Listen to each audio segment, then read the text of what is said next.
Greetings, true believers. Welcome back to the channel. And today we're doing something a little special. We're doing a brand new segment for my channel. It's comic book reviews, and we will be reviewing comic books from various publishers and telling you what we think of them. And today I am joined by the lovely Alice Rhiannon. Hello. And how are you doing today? I'm doing fantastic. How That's are you? great. I'm doing good. I'm doing really good. So, Alice, you have your own YouTube channel, actually. You might want to tell folks where they can find you on YouTube. At Gravity56, YouTube, Instagram, the whole thing. Instagram, Twitter, at Gravity56. everywhere. Okay. GRAVITE 56. There you go. There you go. So that's where you can find her. And she's a wonderfully talented artist, singer. She's just multi-talented. She's a writer. She's just brilliant. Just brilliant. And I love her to death. Yeah. Full disclosure. This is my fiance. So anyway, let's proceed. So we're doing comic book reviews today.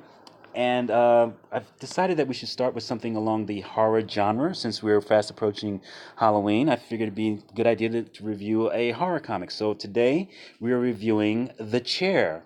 It's put out by Alterna Comics, a nice publishing company in New York City, where I'm from. And we're looking at issue 1 of The Chair. It's by writer Peter Simeti, who's also the owner of Alterna Comics, and artist Kevin Christensen. And this is a psychological horror thriller, 4-issue limited series.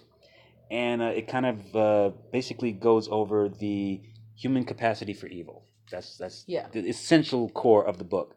So we're going to be talking about 5 specific topics that we'll be going over: the art and the writing, the quality of the book, the story itself, the character development within the story, and then our overall impressions of the book. So, Alice, I'll begin with you. With as far as the art and the writing goes, what do you think of it? I thought that it was really great. I thought that it was all very well put together. It fit the whole feeling of the book. Just a really gritty, dark kind of feeling, almost like haunting, nightmare quality. Yeah, I totally agree. Yeah, so the dialogue was like mostly in his head, but it really fit with the whole creepy feeling to it, very claustrophobic feel. Yeah, I agree. It felt very trapped, but also had this. It was really just shadowed, dark. Yeah, shadowed, dark, because the setting is a prison. So he's an inmate. The main character, Richard Sullivan, he's an inmate who's been in prison for 10 years, awaiting death row. He's basically awaiting his sentence. So the claustrophobic feel of the art is very, very... It's fitting, very fitting. It's very fitting. It's very important to the whole quality of it, and it's got these very uneven lines around everything. Everything's dark and shadowed. Yeah. Which adds to the dream quality, and it also kind of leaves this blurred line between good and evil, which is also kind of the... Yeah, it's kind of the theme of the book. Yeah, I agree. I think the art has like a gritty, surreal, yet simplistic feel to it.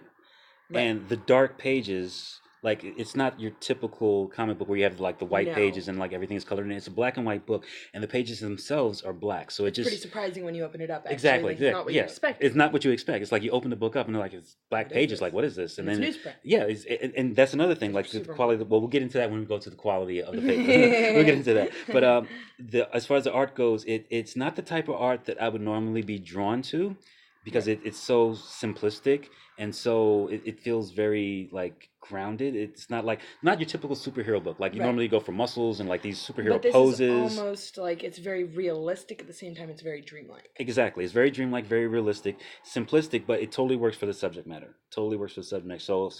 Initially I was kind of standoffish about the first couple of panels, but then the story itself draws you in, and then along with the story, the artwork matches the story. So it all works together. Yeah. All right. So what do you think of the quality of the book, getting into newsprint? What do you think of the quality of the book? I thought that it was really great. I mean, I thought the newsprint was a good touch. I mean, I thought that really kind of helped tie it together with this really dark, weird feel, with a kind of... then it's also with this weird tangible feel. So when you're turning the pages, it's kind of got this weird quality to it. Yeah. I mean... Very, very tangible. For me, it felt very nostalgic. Like I'm a child of, like, I was born in the 70s. I grew up reading comics in the 70s and 80s, and they were all newsprint. It was all newsprint. Right. So it had that tactile feel to the pages, and like as you turn, you feel like you're submerged in the book. Like you're reading, like what you're reading is you're feeling with your fingertips. You get to be a part of it. Yeah, exactly. It's like you feel like you're a part of it, which I really appreciate the attention to quality with the newsprint. I can definitely appreciate that. The story itself, what do you think?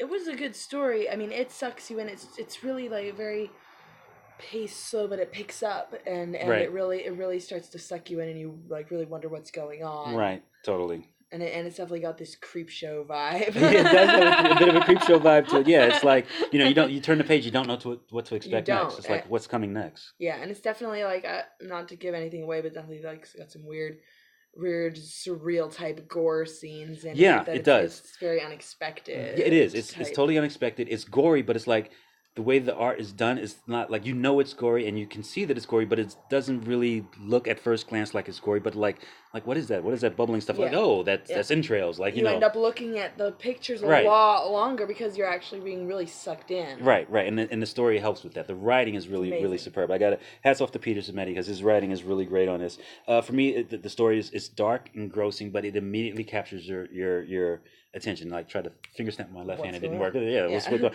immediately like the opening dialogue is like I've a lot of people get sent to death row and like they always say that I'm innocent, and that's what you always hear is like, but I really am innocent. It's like like okay, that kind of sucks you in, and you turn the page like okay, let's go. Let's see what's going on exactly. All right, so the next topic, character development. So what did you think? I thought that it was really good. There was definitely some really deep. Weird emotional cerebral qualities to the character development where you definitely get really into who these people are. Right. And the thing about it, like the dialogue between them is sparse because most of the dialogue it takes place like in his head. It's like a self dialogue. But when he has interactions with other people and they're like if he's talking to the guards or the guards are talking to him because he doesn't talk much, or he's talking to his friend Jimmy. Which no spoilers, but he has a friend in prison named Jimmy. He's talking to his friend Jimmy, and you can see that even though they're in this dark place, there's a level of friendship and camaraderie that's going on there, where he genuinely has a friend, and the guy, you can tell that the guy genuinely considers him a friend as well. With their interactions, you can tell. Right. So the guy, the main character, Richard Sullivan, like he has his friend, and something happens and. I'm not really going to go into what happens because I don't want to spoil it. I want people to read the book. I want you to actually read the book, but something really messed up happens. Yeah. And I would say like he's the protagonist, and the major antagonists of the book appear to be the guards and the warden. And I like at first glance you can't really tell, but like as you go on in the story, things come to fruition where, yes. where you start really seeing who's who, and that's the whole thing where the artwork ends up lining up with the character development and the story with these blurred lines between good and evil, where you start having to ask these questions of who's exactly what. Right, and like right off the bat you can tell that the guards are evil. The guards they're just pure like. I don't want to curse, but the guards are just like dog crap. They're just like they treat these people like lower than subhuman. Like the things that they subject the prisoners to is just like inhuman. Yeah, and that was another good point about this whole thing as a piece was they definitely had some really interesting, very gritty, controversial topics that they managed to be able to breach without it seeming like that's exactly what they're doing, but then you start really looking at it, and then it's really what they're doing is they're really getting deep into some serious topics that are actually really important to discuss. Very, very important to discuss. It really draws you in. Like the character development really, I mean, for just considering the amount of dialogue, there isn't much dialogue. It's like Peter Simeti when he's writing, he puts the dialogue out there, and it's not a lot, but it's just enough to capture your interest, but also convey a lot of what's going on. That was the other interesting thing is it's in a weird way a very minimalistic type of book, but in a very completely different way than what you'd expect. Exactly. It's more minimalistic in one way, but then because it's such a dark type of book and there's so much dark balancing out the light with this contrast, it definitely it's a very interesting story, very interesting story. And the other character that was mentioned in the book, his name is Enric. It's not immediately the word I'm looking for here, it's not immediately you can't apparent. It's not immediately apparent if he is the warden or not, but I believe he is the warden because they say the warden does this, the warden does that, and then Richard Sullivan does something, and it's like, well, we'll let Enric take care of you, and it's like, well, that's got to be the warden. That's got to be the warden. So it's like you put one. But then we still have to have number 2 to get into. Oh yes, we do. We do have to have number 2 to get into. This is number 1 in a 4-issue limited series. So, that's right. So the second one is actually called Warden. So that's how we find out what's going on. Yeah. So I'm really looking forward to getting into that.